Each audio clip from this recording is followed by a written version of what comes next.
Okay, we're good.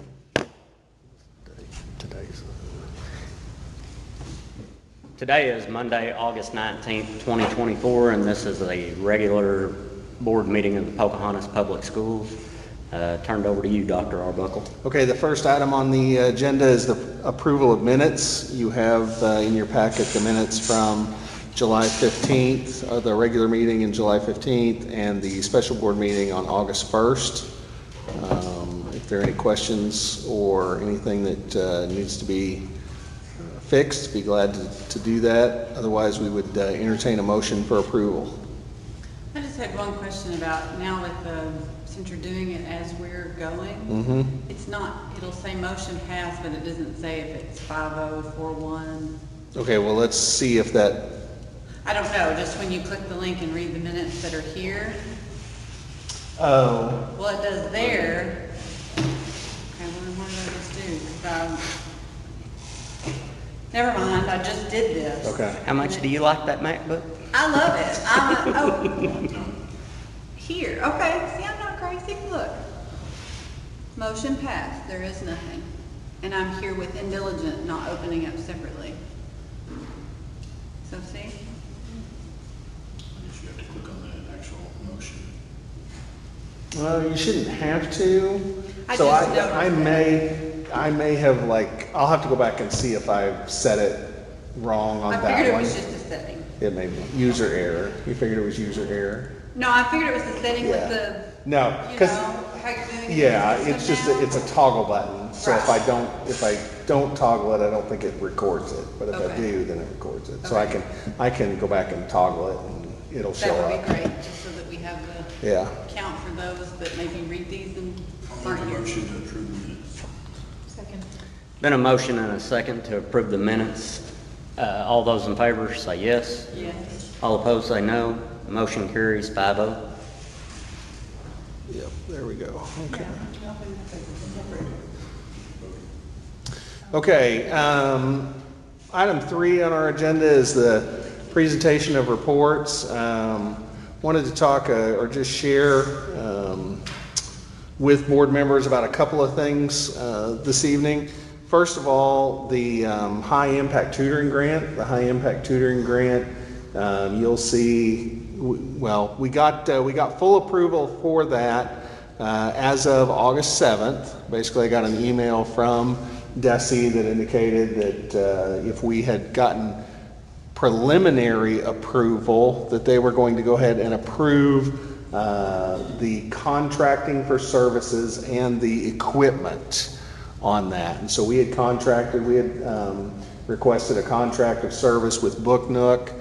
You'll see that later on down the agenda. I believe the cost of that contract is $386,000. I think it's $385,900. That is, in essence, pass-through money.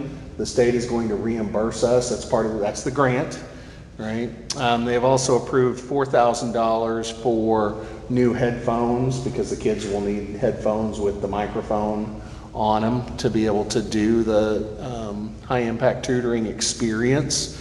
And so that grant will cover basically 60 sessions of tutoring over 20 weeks split over 2 semesters. So basically it's 10 weeks per semester, 30 sessions each semester.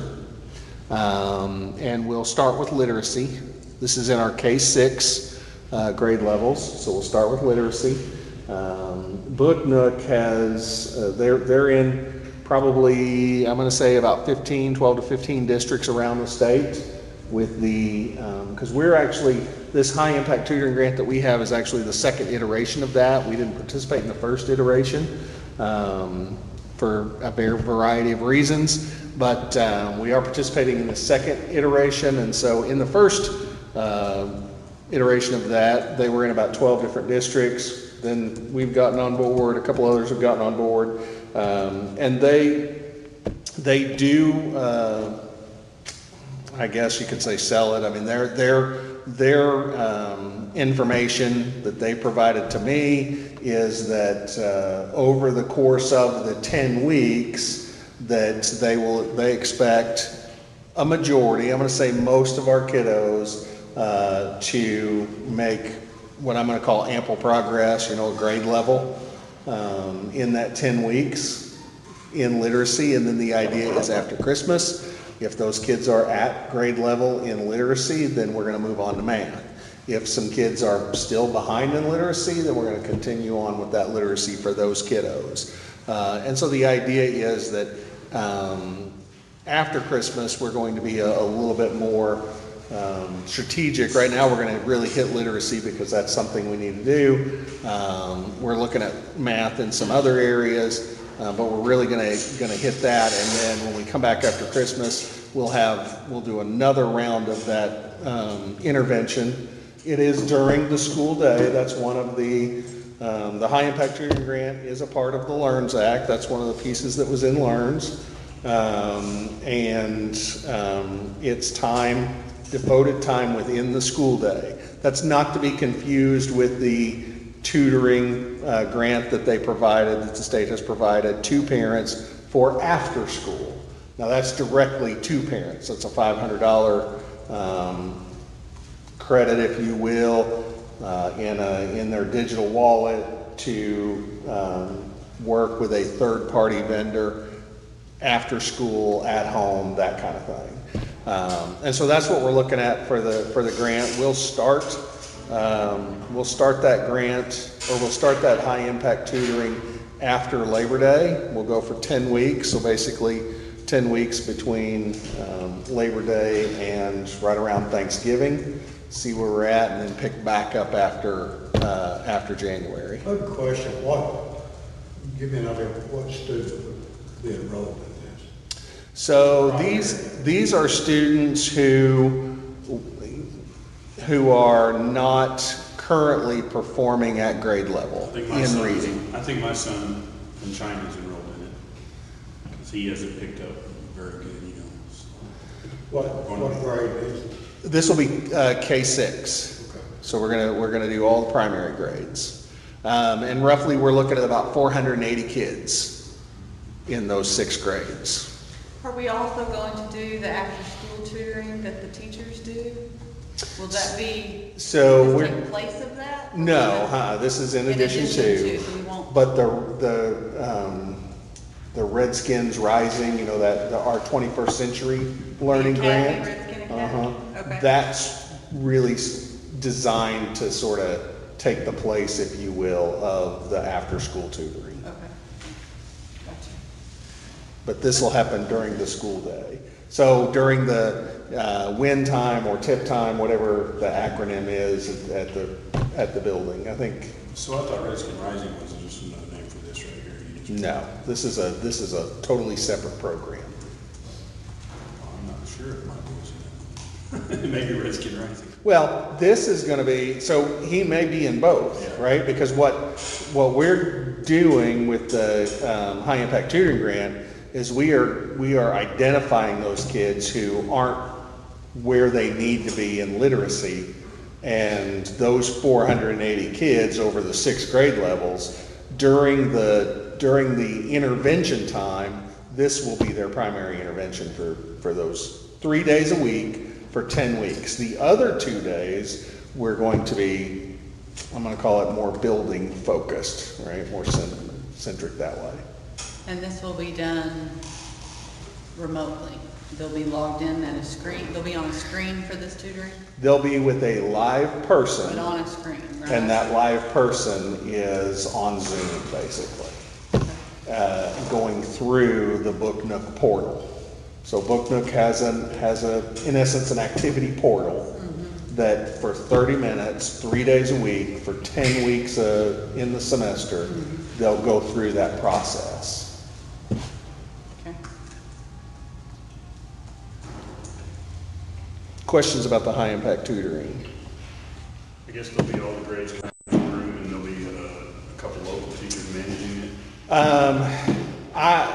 I don't expect all the grades to be in like one room. I expect, all of the kiddos in that room might be 3rd graders, right? And then yes, we'll be managing that. Now we're still Sean and Chris and I are still kind of talking about what that's going to look like, but we may be managing it with paras, we may be managing it with encore teachers, activity teachers, that kind of thing. Because the idea is, even though we're dealing with 480, we're only dealing with 480. The rest of our kiddos, they have to be able to access either enrichment or some kind of intervention that is more appropriate to them. Obviously, they're not at the level where they might need Book Nook, but they might need some other kind of intervention. Now, Redskin Rising, is that with an actual teacher in? Yeah, that's after school. That'll be with a teacher and a para in every classroom. I told my wife wrong then, so, okay. Well, you can have her watch the YouTube video. Okay, the other thing that I kind of wanted to highlight tonight is the K-3 screener. You may have seen some information about this recently. The K-3 screener, again, is also a part of LEARNS. Basically, what it says is that within the first 30 days of school, every kindergarten through third grader will be screened for literacy and math to know which kiddos are at risk and which kiddos are not at risk. There's been some challenges with the rollout of that, and so DESE has indicated that it will not be released, the screener itself will not be released until the 28th of August, and so that means we'll have 30 days, September 27th, that we will have to have screened every kiddo. Now, this is screened not only for literacy, but we're also screening them for dyslexia at the same time. We're not diagnosing it, we're just screening for characteristics that might lead to, dyslexia.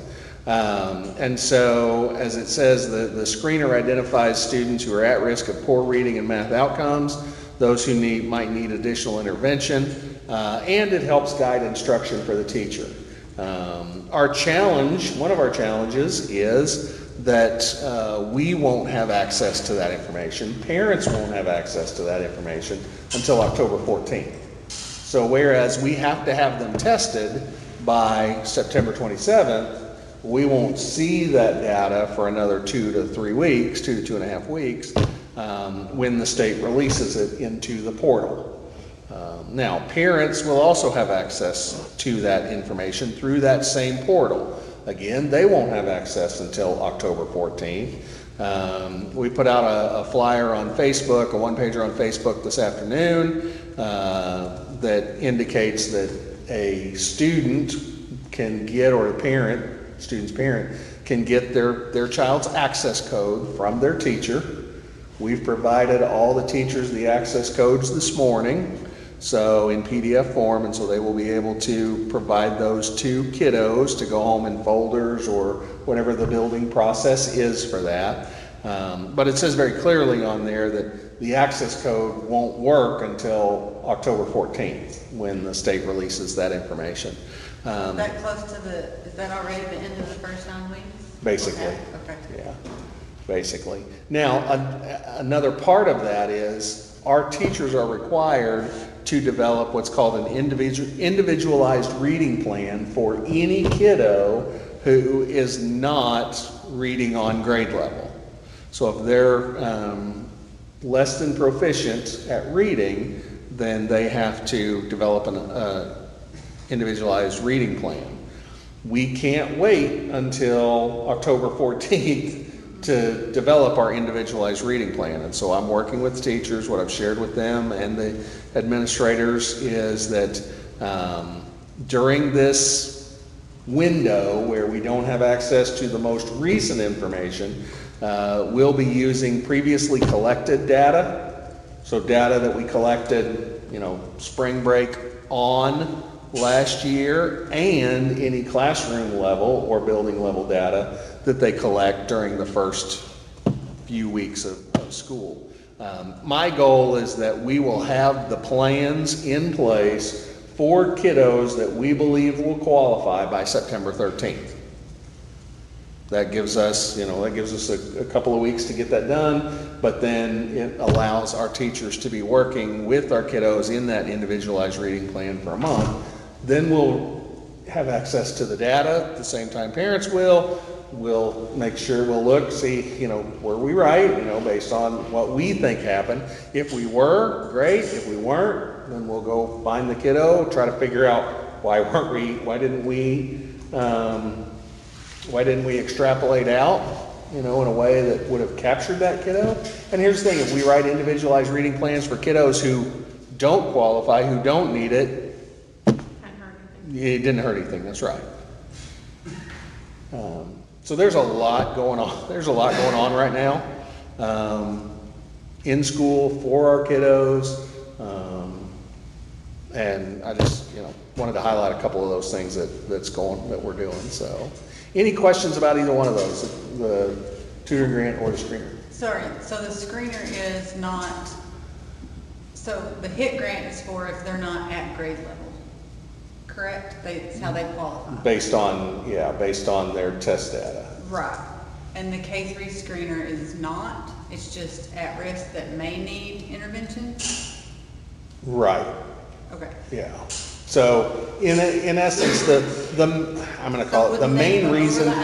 Well, the main reason. Kids that are at grade level would also need intervention, right?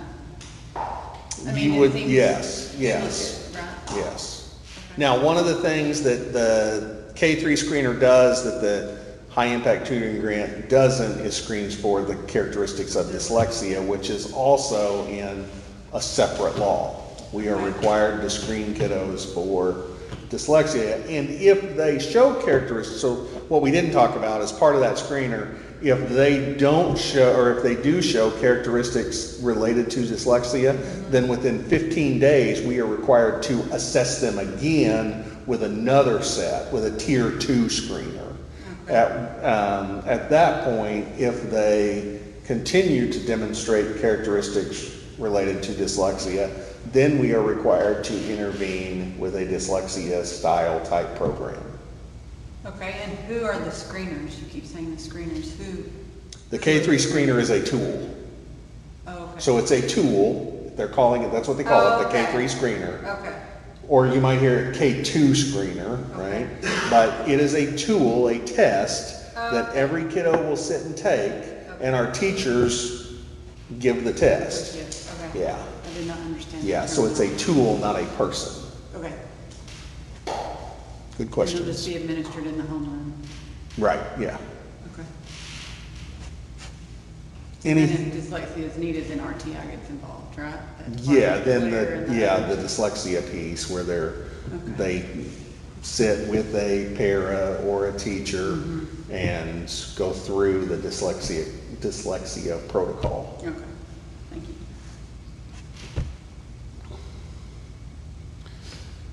Anything else there? Okay, item 4.1, we have a few informational items. You have a copy of the Memorandum of Understanding with the SROs. That's the MOU that we have every year with the city to provide 3 school resource officers to the district. As a part of that, it includes the salary and benefits with that. It also articulates the agreement between the school and the school resource officer or the police department with regards to the scope of the work of the SRO.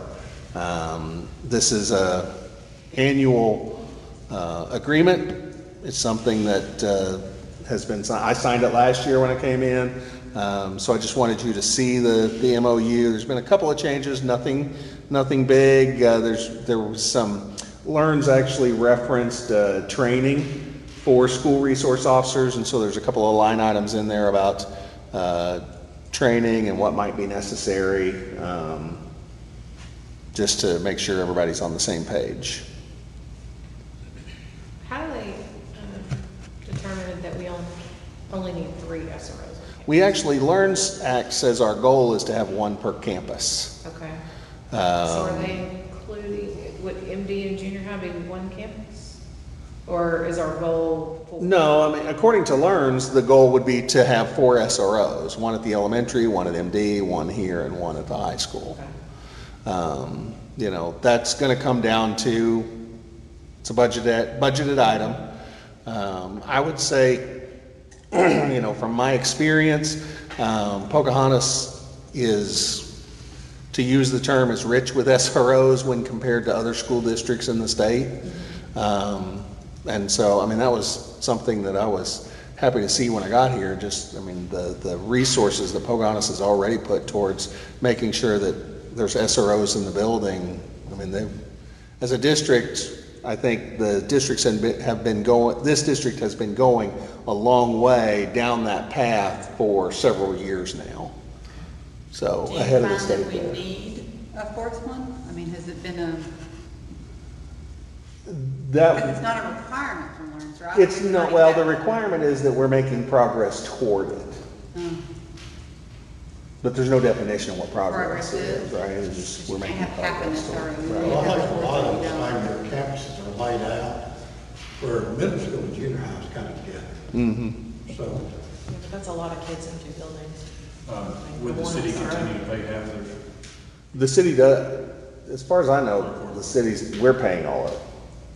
I thought they covered half of it? Not to my knowledge. I thought so too During school originally. times. Huh? They'll work during school hours. Yeah. And then they're at all the events, right? There's always an SRO at any athletic or after-hours extracurricular or anything, right? Except like, Typically. they're not at art shows. Right. They're not at those kind of things. They're But at, competitions, yeah.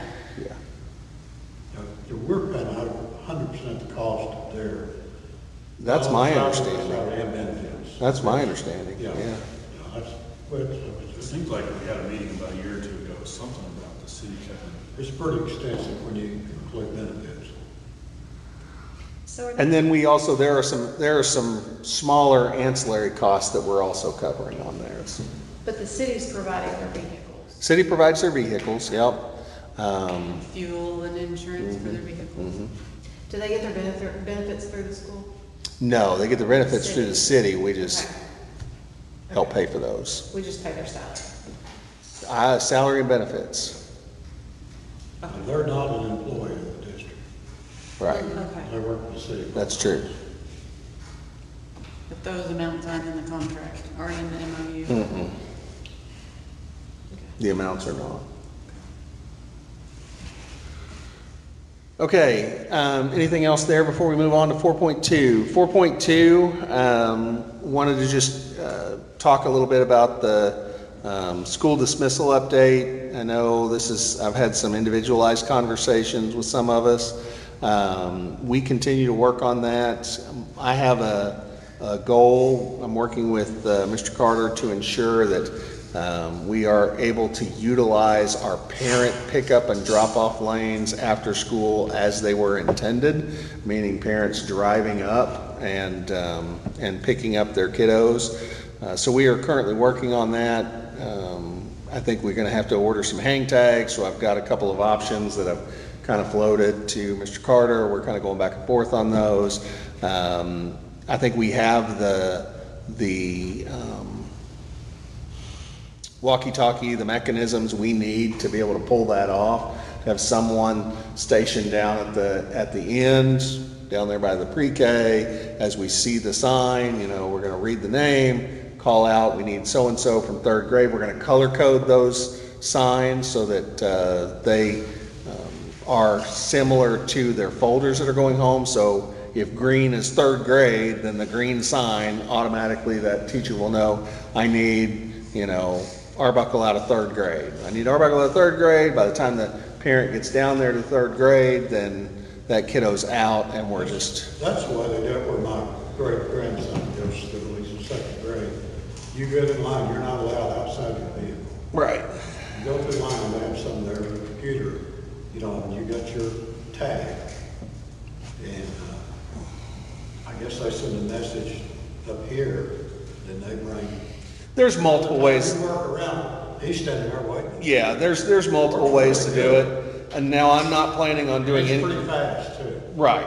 Well, and I think it will help alleviate the traffic getting onto Thomasville, because instead of, 100 cars all exiting at the same time, we're going to release those cars 1, 2, 3, maybe 4 at a time as kids get in, and then it's a little bit steadier than just All at once. now? A rush to Thomasville.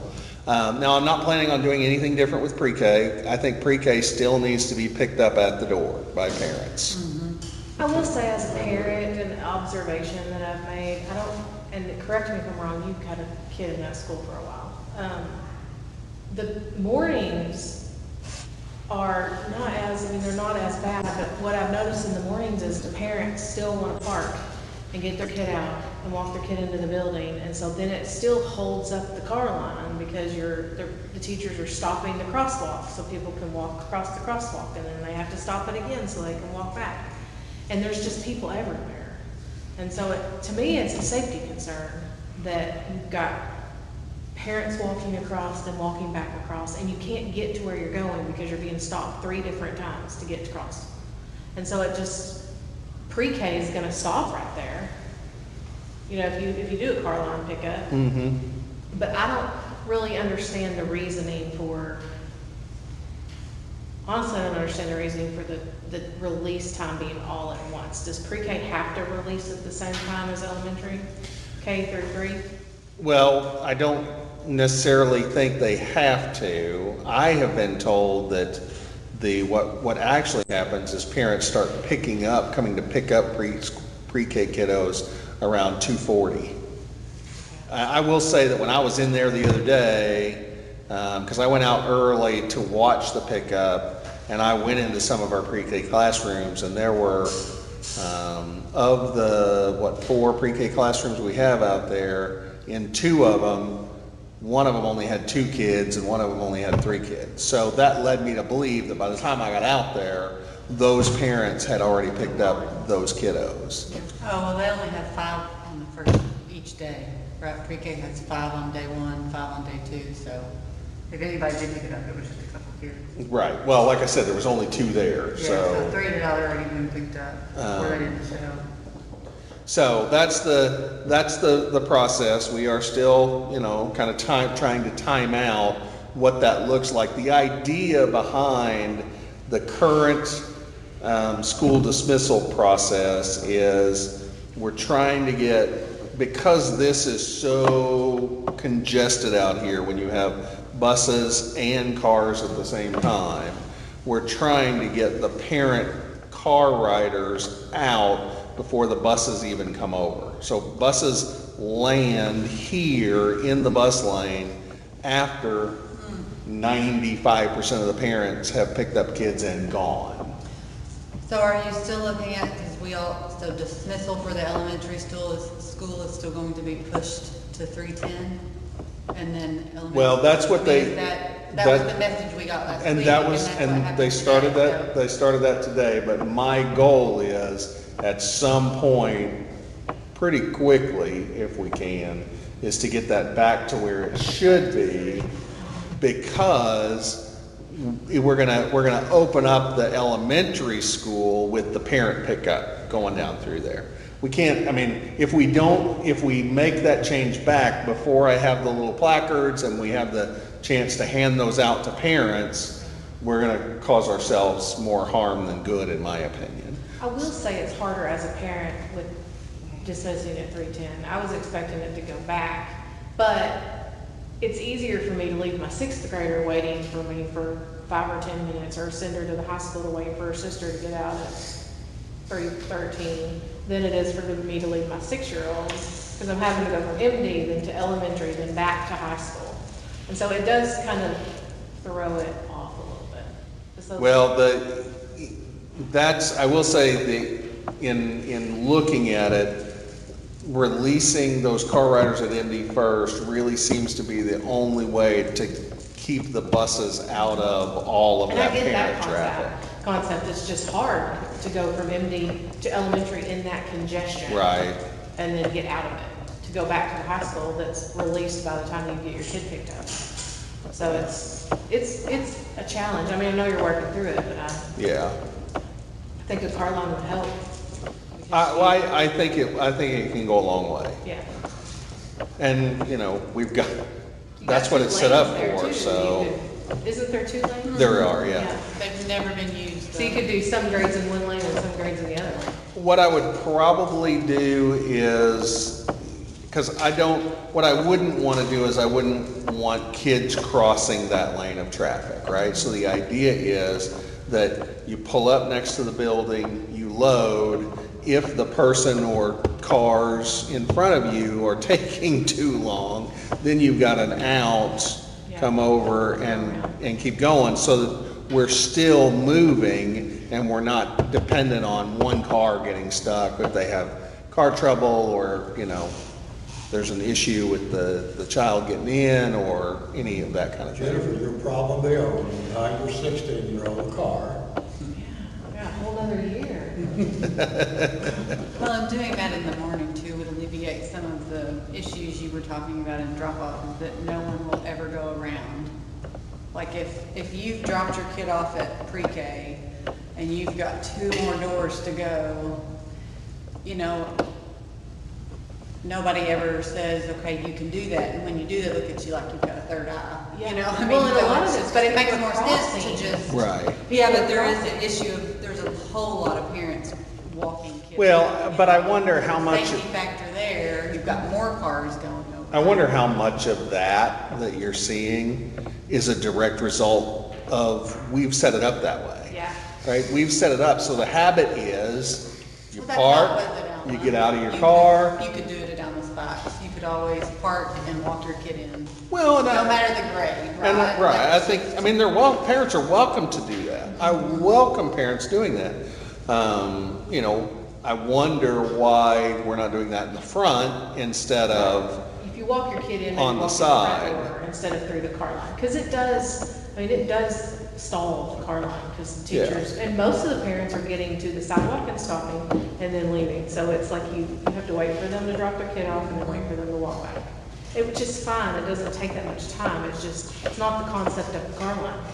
So you're having well, to stop. and again, we've created that Yeah. monster, for lack of a better term, right? And so we have to untangle that, and the way we do that is by doing it the same way, morning and afternoon.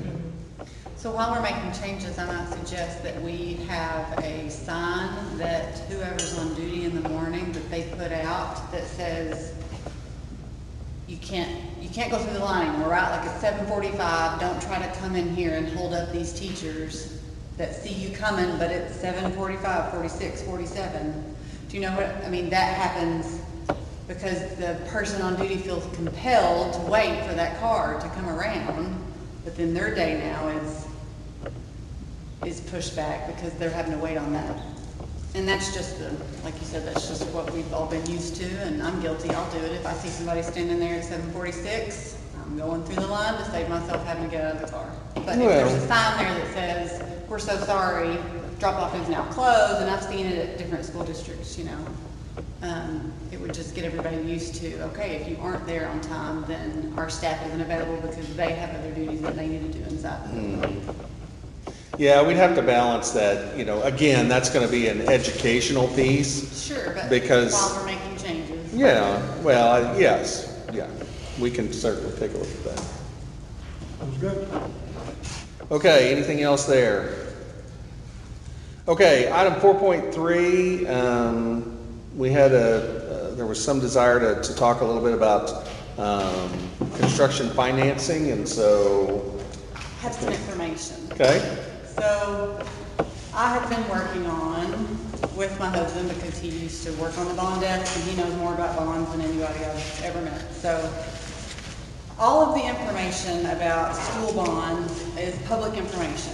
And so there's a website you can go and look at of all the current bonds in different districts and who owes what and what their rates are and all of this stuff. So we've been talking about how can we build a new school without passing a millage, without having to raise our taxes, right? Some of us think we can, some of us think we can't, you know, so I just want to go through this, it's just a short packet, and talk about that there is potentially the option to build a new facility without having to pass a millage. So the first page is our existing debt that we have. Those are all the different bond issues that we have that we're still paying on. The second page just shows you what and this is all based off of the website Emma that has all of the municipal bonds on there, all of the school districts, so it's all straight from there. And so it tells you what our existing principal and interest is, it tells you what our millage revenue is, and then the debt ratio is what that third column, or that last column is. So Mark says that you always want that debt coverage number to be 1.25. So that's kind of that's our bottom. That's as low as we would ever want to go to make sure that we have the appropriate revenue to cover any kind of debt service, right? Same thing like if you're getting a home loan, you want to make sure that you've got enough to pay your mortgage every month. So it's eventually kind of the same thing. So as you can see, we have sufficient coverage for our existing bonds, right? So then we've talked, so the third page is, so what I've done is there are a few different scenarios on the amount of money that we might need for a bond issue this would be a bond restructure, right? Because we would take that 11.4 that we already have and we'd roll it into a new bond issue. And so we've talked about what a project would be. I know that the project that's been denied a couple times is like 32 or 34 million. Gary, does that sound right to you? Yeah, something like that. Close, I mean less than 35, right? Yeah, it's gonna change a little bit because we would be getting partnership funding under this. Sure, right. So as you can see, that third page, it shows that's 30 million. So that's a 2025 bond issue for 30 million. And we don't have sufficient revenue from our current millage based on current property assessments, current values, right? We don't have enough to do a 30 million restructure, because in that 30 million, we take that 11.4 and roll it in, right? So then, if you go to the next page, that shows you what 15 million would be. So I was trying to run different scenarios on what we might be able to afford, given our current debt that we have, what we think we need to build, and then also what we have in the building fund, right? So this would be a 15 million issue. So that doesn't really pass the smell test. That would be hard to stomach. But if you turn to the next page, this is the same 15 million, but we look at increasing the millage revenue because in 2026, Randolph County is supposed to, from what I understand, go under a countywide reassessment.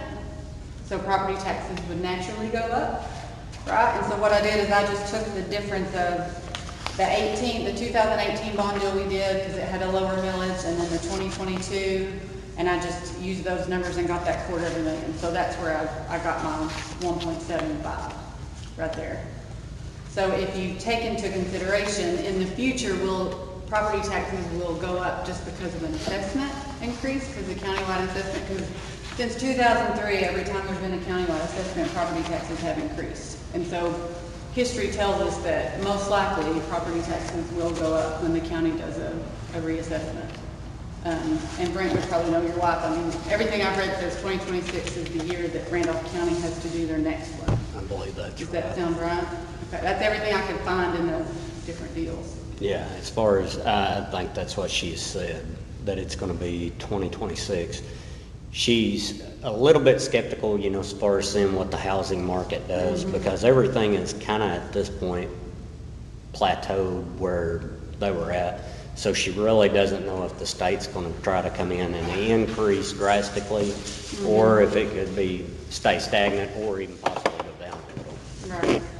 So this 15 million here, is that like 15 million we're borrowing and then we can take our savings and the rest of it is what you're saying? Okay, so we can combine the dollar amount. Yeah, and as of our board financials for the July 31st, we have 13 million in the building fund.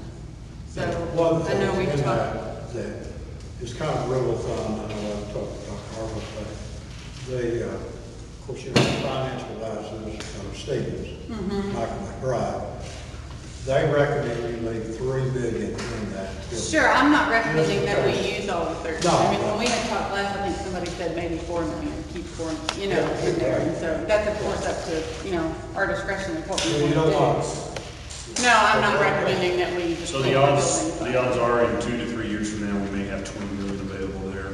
You take 15 million, so that leaves 35. That means we could spend 31, potentially leave 4 million in there.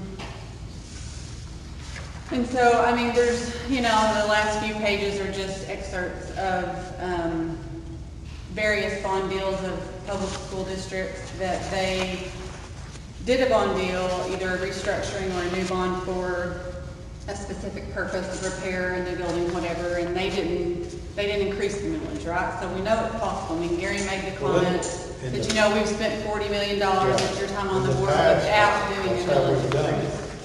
Because like the athletic complex, that's a refinance the bond. Right. Only certain years they're called. Right. It has to be in that window. And Michael could give us a lot better. And that's, you know, that's something that, But it's really been a lifesaver because, you know, we built the new gym, the cafeteria to MD, and, you know, just the bus garage. Now, we didn't refinance the bond, I think the only one we really did was, we may have on the math and science wing, because see, it come in about almost $3 million, and it was supposed to come in a lot cheaper than that. So we may have. I don't know, I mean, 2003, But that's the thing, is if you need $3 or $4 or $5 million, you can refinance bond, if it's called. It just don't get you that big volume you need to build, you know, 20 new classrooms. well, I But it's a great idea, and want everyone to understand that raising the millage is not the only option we have to raise capital, to Well, raise what money, you do- right? I mean, we don't have to raise taxes, it shows See, us right we here. did this before, you know, when we tried it. There was a bond in there. That was part of that money, was we refinanced the bond to give us $4 million. So that our millage ask would be lower. It was supposed to be 6.2. I think, if I remember right, it might have been 5.8. But because we chipped away at it with those kind of things, we lowered it to 3.4. That's how we come up with the number 3. And that's what we did, the same process. It just wasn't enough money to build the house, you know what I'm saying? No, I get it. There's and also I still a mean, chance of building new partnership funding, correct? I mean, if they. well, not right now, there's not. Like in 2 or 3 years. We will hear, so, I mean, we put a new school on the last, on our master plan. We will hear in May of '25 whether or not we're getting partnership money and how much, okay? And you're right, I mean, there is room, I mean, I talked to Michael, called him, we talked about it, there is some room in the existing debt service mills. His words to me were, it could get tight. That's what he told me, it could get tight, you'll lose the ability to, with flexibility and other things, but it can certainly be done.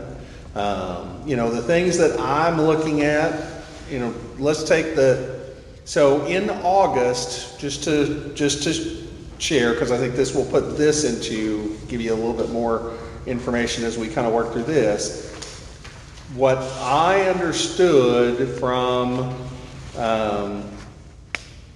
Dr. Stein was that given the POR, given the spacing needs that this district would have with August 2023 numbers, we were looking at about 24.5. That's what he says we're looking at. You know, in my opinion, I mean, I've kind of started a process. You know, the parking lot stuff is on here. My recommendation tonight is going to be we reject all those parking lot bids, but it became very clear, because we're going to do something else, but it became very clear it's going to cost us $450,000 to redo the parking lot. Okay.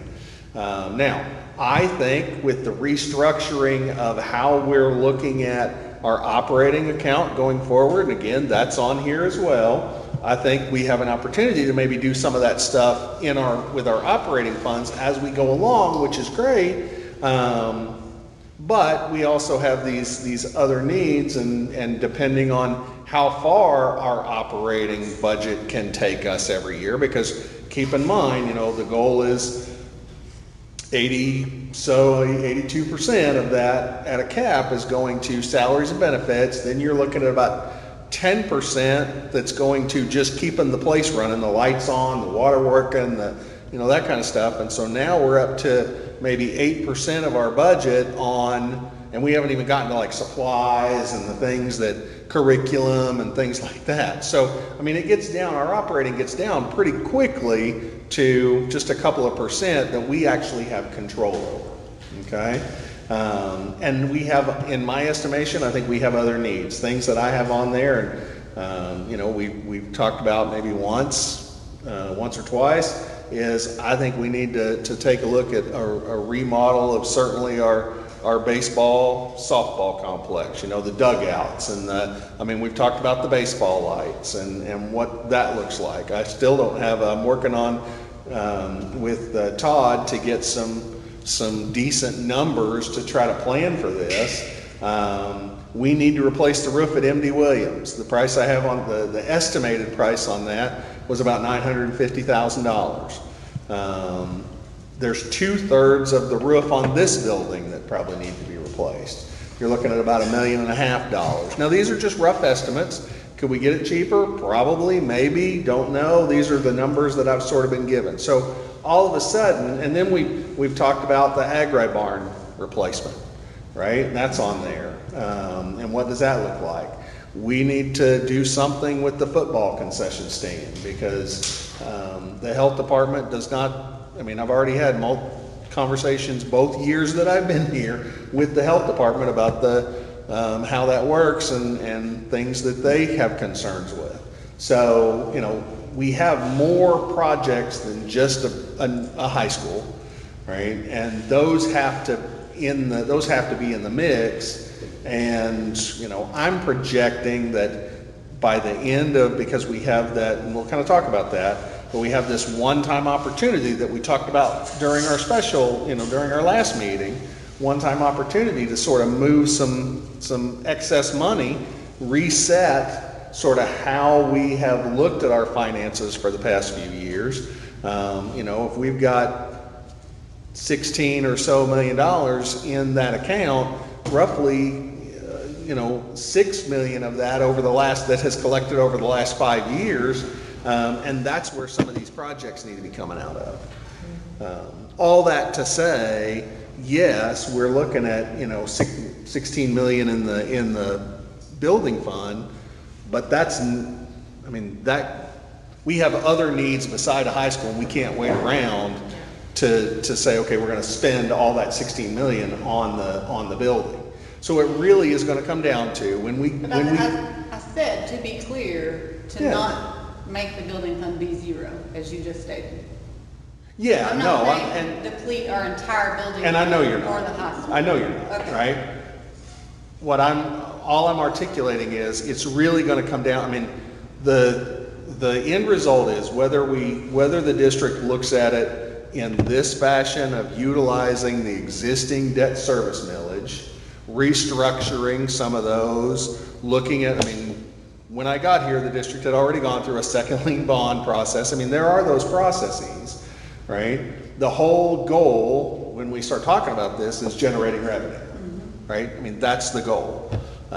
So it's really going to come down to how does the board want to generate revenue and how much flexibility does the board want to have during that process? Well, that's the idea. I mean, that's good. That's how it all operates. But what you alluded to, you know, when Mark Van Camp was superintendent, you know, back in the 80s, 90s, you know, he was really conservative, but he wanted that debt service payment to be where I can pay my bills if something catastrophic happens, you know, because you got into, you weren't able to give me the bonuses. We very seldom gave a raise during that process till we were able to get a hold of that. And then when, that was what his always thinking, and I agreed, you know, you want that service. There's just a fine line. Because if we lost 50 students, then our revenue drops, you know. I'm sure that's figured in your matrix, you know, the 1.25 you said. Basically says, you know, you don't want to get below that 1.25. Yeah, and, you Yeah, know. yeah, that's a good point. One job as a financial advisor, and that would be something that I would maybe, I mean, I know Stevens has been our rep forever, and I'm a huge fan of Stevens, I used to work there, but there are other firms that do financial advisement to schools. I mean, there's Cruise and Associates, there's a whole slew of them. And it's concerning to me that after the millage failed the second time, that them as our financial advisors didn't come back and say, okay, well, let's figure out how we can get it done maybe without millage, right? If the community is saying, I do not want more taxes, it's emphatic, I mean, they failed it twice, right? Actually, that's So, what happened. did they come back and say? Yes, we had another plan on the table. And that's where that extra 4 million came. That's where that 4 million come in. But then you figured out that cost was gonna be a lot higher. And then when the cost, you know, the building cost went through the roof, you know, we were left short by several million, and plus, there was no furnishings for the high school or anything. That was just a basic building, and it was a very cheap building. Very cheap. Well, I And still people think it looked wouldn't at hurt and to. said, please don't do it. You know, we're gonna build something, you know, that wouldn't worth it, you know, so. But yeah, the process was that, they came back and said, what do y'all wanna do? What can we build for what money we can get with partnership funding and with, our current village, and our current building fund. That's what we came up with. And we're about 3 million short of the building. That's after cutting it. And that was a block and metal building. It wasn't like a typical high school. Look. So- Well, as we go through this process, I still think it would not be a bad idea to Well, I think that's great. have more than one stream of information recommendation as far as a financial advisor. I mean, I don't, you know. Well, I agree. More eyes looking at it, more ideas, you know, making up something, but. Because, I mean, there's more than just bond, there's several different revenue, there's several different options, right? And I don't know that our school has ever taken advantage of some of those different options within the municipal world, you know, so. Well, I think you gotta go back, and I'm sure we could save this for another time, we can do it in a longer session, but you have to see what your need is as far as a building. If we're talking about a high school structure, and I wanna get the community involved. It really needs to be involved in this. Do you want a high school? Here's what we can build, you know. And that's the thing, I would encourage Do all you want the. a gym? What we heard before, you know, there was some discussion about just trying to do the high school. Overwhelmingly, what we heard from the public was, you gotta build a gym to go with it. That's why it ended up like, it was input from the public. Well, and I think, you know, Harold just did their gym and their website, and I can send it to all y'all, which was information for the community, right? And it has so much information. It's interactive. It has, I mean, they thought of almost every answer to every question that may have come up, you know, from the community that I think we failed at last time, right? We've all agreed that communication was a problem, right? So, you know, even with the bond restructuring, educating the community of what that looks like, right? Because they don't, I mean, not everybody knows what that is. It's hard to you get know. people to listen to it. But everybody likes their phone though, so, you know, having a link posted is easier than trying to have a bunch of community meetings, you know, as far as timing and logistics and all of that, so. The media that Fairfield put out was huge. I mean, It was great, I mean, it was very well executed. Yeah. Well, but along the way, and I've mentioned this, Dr. Cohen, I'd like to, and Craig, like I said, maybe in a work session sometime, you know, map out, where do we want to be in 10 years? What do we want our buildings to look like in 10 years? Now, this is strictly from the facility standpoint. You know, if we continue to maintain where we're at now, you know, what is the high school building going to look like in 10 years? You know, where we're going to be. But I do agree with you with what you said on that we can't let our current structures go. I mean, we can't just keep putting Band-Aids on stuff. We have to keep those updated and keep everything else. And to me, it looks bad to have $16 million in an account and a roof that's leaking. Like as I see it as if you've got the money, fix this. Well, and that's the position that we're in because things, We historically, recently have not Just put kinda let that things much go, money yeah. into. Luckily, we're in a situation we don't have to borrow the money to Right. fix it. Right. Right. And updates, I mean, yes, There it's goes your okay, bond but it needs structure. updated.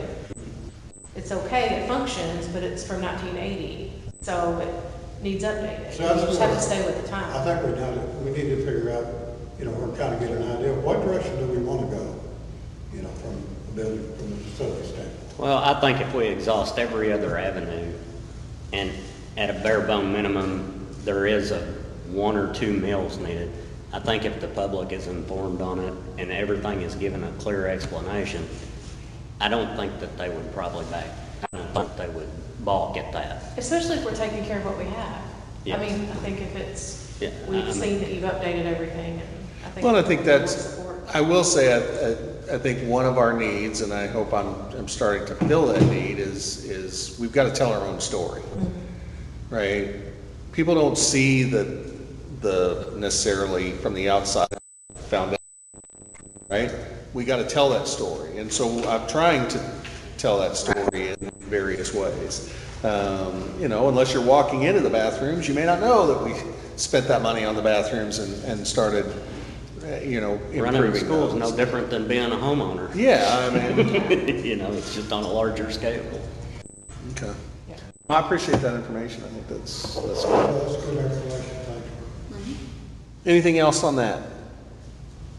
Okay, item 4.4, my intent is this is an informational item, and you'll see why here in a minute, but my intent is I'd like to ask the board at a future meeting to approve a bonus for our staff.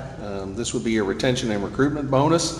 One of the reasons for that is we still have several of our classified positions that are not filled. I mean, we'll see some of our classified positions filled this evening, but we have some additional classified positions that still require filling, and I think this would go a long way to help with that. It would be paid out of the ESSER funds. The cost, and the reason we're not doing this evening is because I have to take this to PPC. PPC has to look at it. They get 10 days to look at it, study it, ask questions before they vote on it, and that's by statute.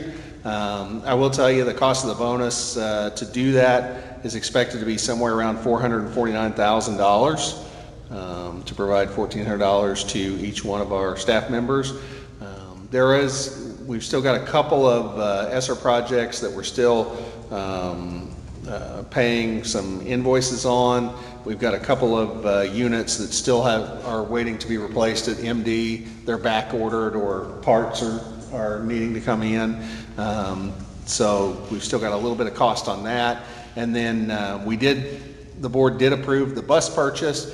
We haven't paid for that yet because we haven't taken delivery, but we are working with them to take delivery in the next couple of weeks. It's getting the luggage racks on the bottom. So as soon as that gets here, then that payment will be made. So just know that will be forthcoming on a future agenda item once PPC has the opportunity to look at that and weigh in on that proposal. Any questions with the recruitment resolution? You figured out how to turn a nickel into a dime because that's higher than you thought we was gonna be able to do. Yeah. Yep. Good deal. But it's my understanding, this is the end of this. There's no more funds. Yeah, there would be no more ESSER money. This is to meet the federal requirement to obligate and expend all ESSER money by the end of this fall. We have to have it obligated by the end of September, and it all has to be spent by December. My expectation with this is we're going to have it all spent, obligated and spent by the end of September. That's my goal. Because this is a retention and recruitment, is there any requirement on behalf of the employees? As far as they just have to be employed by the date I've put in the resolution is by September 10th. Fulfill their contract for this year, or else it's going to get that? My understanding is that I can't Now, let's do that. For certified personnel, we certainly can hold them to their contract, and where my expectation would be to be able to say that same thing to a classified employee. The truth is there's less teeth to holding a classified employee to a contract. Well, the point I was trying to make, someone could get this the next day if they were a classified employee quit. They They could. would still get the money. Unfortunately, that is true. I don't guess there's a way around that. As I've consulted with our attorney, I don't believe there is. I think that's kind of where we're at on that. That's the risk in any business when you get bonus. I mean, you know, I will say this, there are teachers that we spend money on training for various experiences, and then the very next year, they'll go to another school district, and all of a sudden, we just paid to train that teacher for somebody else. So. That's what happened on our recruits. Now we require, if they leave the agency within a year after they've been trained, they have to reimburse the department. Yeah. $7,000. No way around that. Nope. I think it's good. Okay, any other, anything on any of those informational items? Okay, moving on to the action items. First action item, 6.1. You have in front of you the board report, the revenue summary, and the expenditure summary for period 1, that's the month of July. If there are any questions, be glad to address those. Make a motion to approve the financial statements. Second. Been a motion and a second to approve the monthly financials. All those in favor say yes. Yes. All opposed say no. Motion carries 5-0. Okay, item 6.2, we have a Titmus vision screener that we'd like to remove from the inventory. That's a device that I believe the high school's been using. It's outlived it's long outlived, and I believe there's a need to either purchase a new one, or we have purchased a new one. We purchased a new one in 2017. Okay, so we'd like to get rid of this, and since it's on inventory, we need the board's approval to be able to do that. Make a motion to take this off the inventory. Second. Been a motion and a second to remove school inventory. All those in favor say yes. Yes. All opposed say no. Motion carries 5-0. Okay, you have in front of you the, let me get back to this, the bids on the parking lot. We remodel or resurfacing. We had 4 bids. Those bids ranged from $356,080 to $1.28 million. After kind of going through this process, getting a little bit more information, I've decided that we need to sort of tackle this a little bit differently. I mean, we still want to restripe and do the things that we need to do. and this is still the horseshoe, right? Well, we're talking about I was talking about the whole thing originally, Okay, which I still want to do. Okay. But as I learning a little bit about asphalt, right? Very little. One of the things that needs to happen first anyway is there are spaces where we need to just patch. And so Craig and I have been working with a couple of different individuals to make sure that we know how many square feet we are talking about, how much milling needs to be done, how much patching needs to be done. In our preliminary estimation, we're looking at, I think, wasn't it 3,400, 3,200, something like that, tons of asphalt to just patch some spots. Which is 40 tons. Oh, it's 40 tons. Thank you. That sounds better. Doesn't it? I don't know. That's why I have Craig.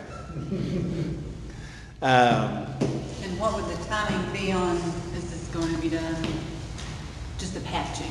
Like, is that a Thanksgiving break thing? Well, my understanding, it can be done in a couple of days, like maybe on a weekend.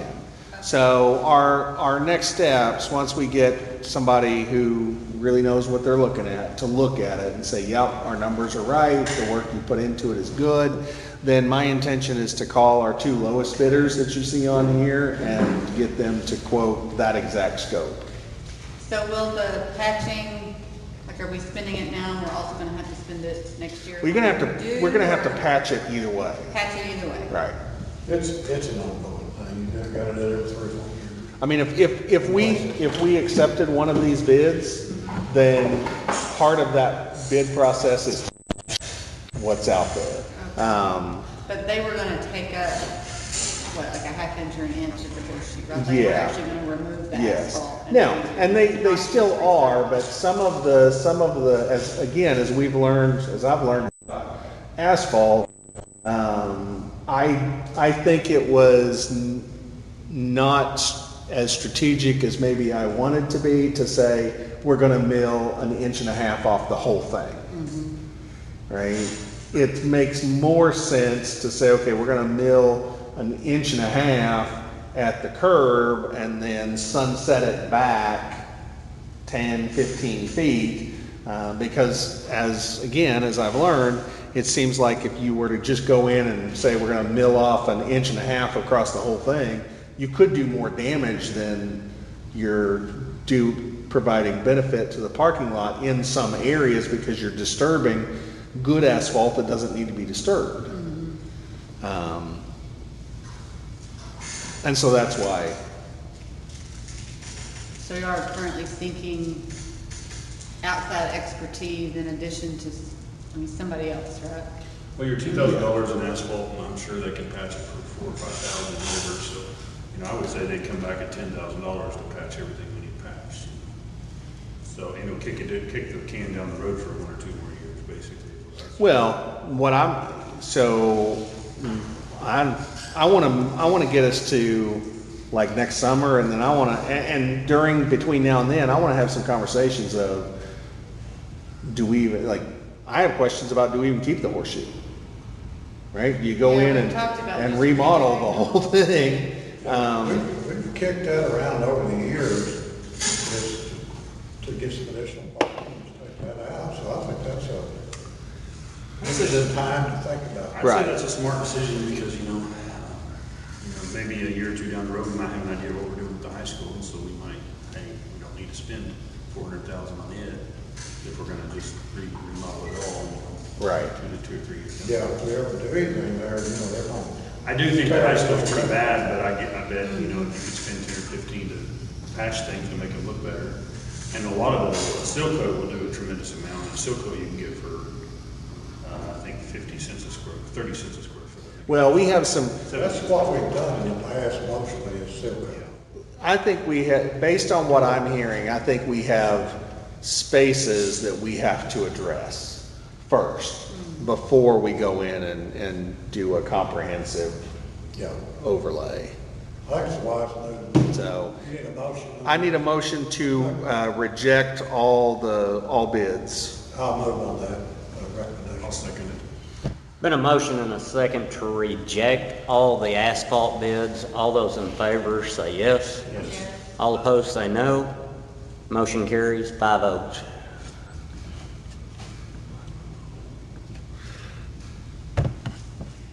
Okay, 6.4 is the iReady assessment quote. One of the things that we have, one of the needs that we have going forward is we have a need.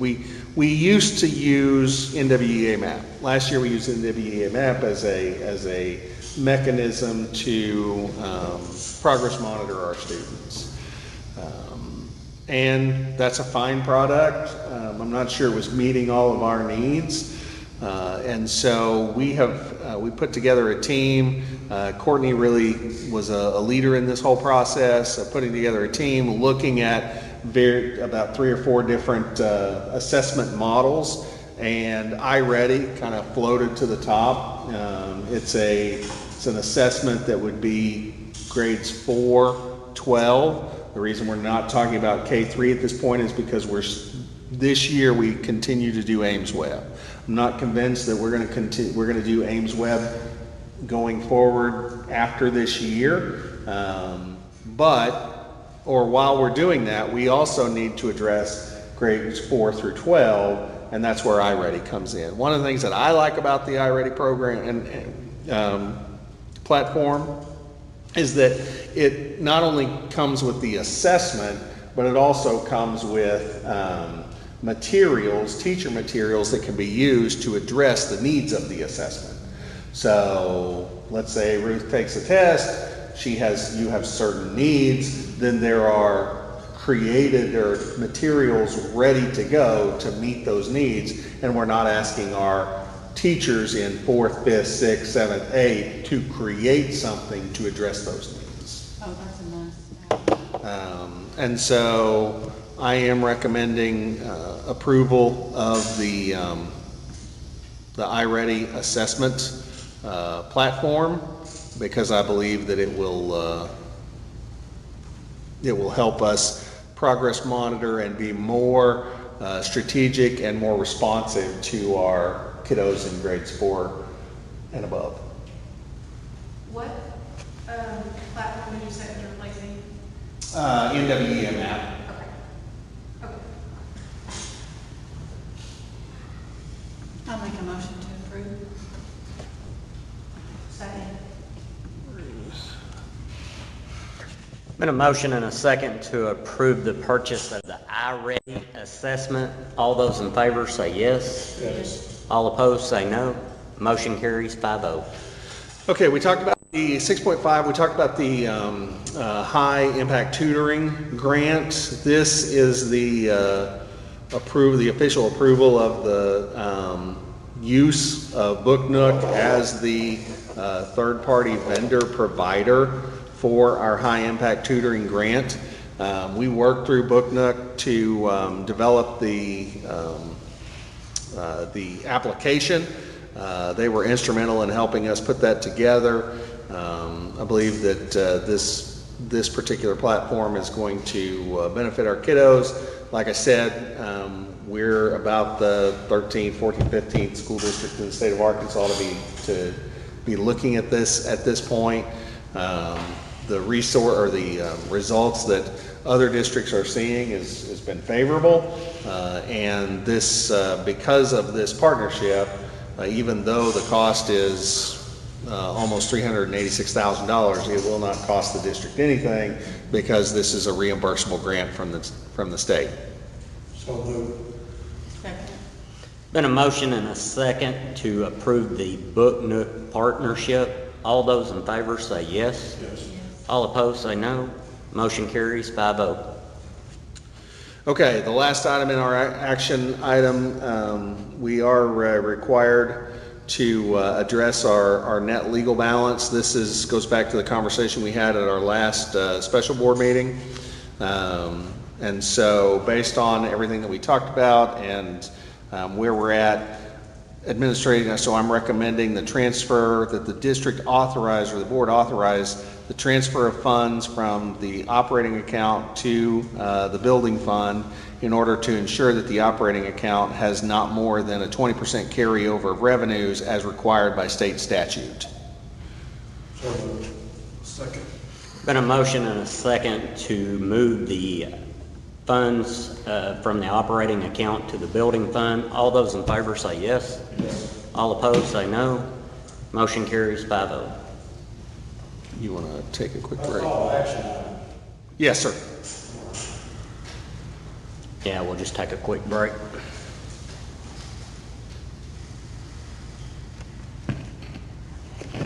Was there anything else? I mean, I guess we could have broke for the executive. Yeah.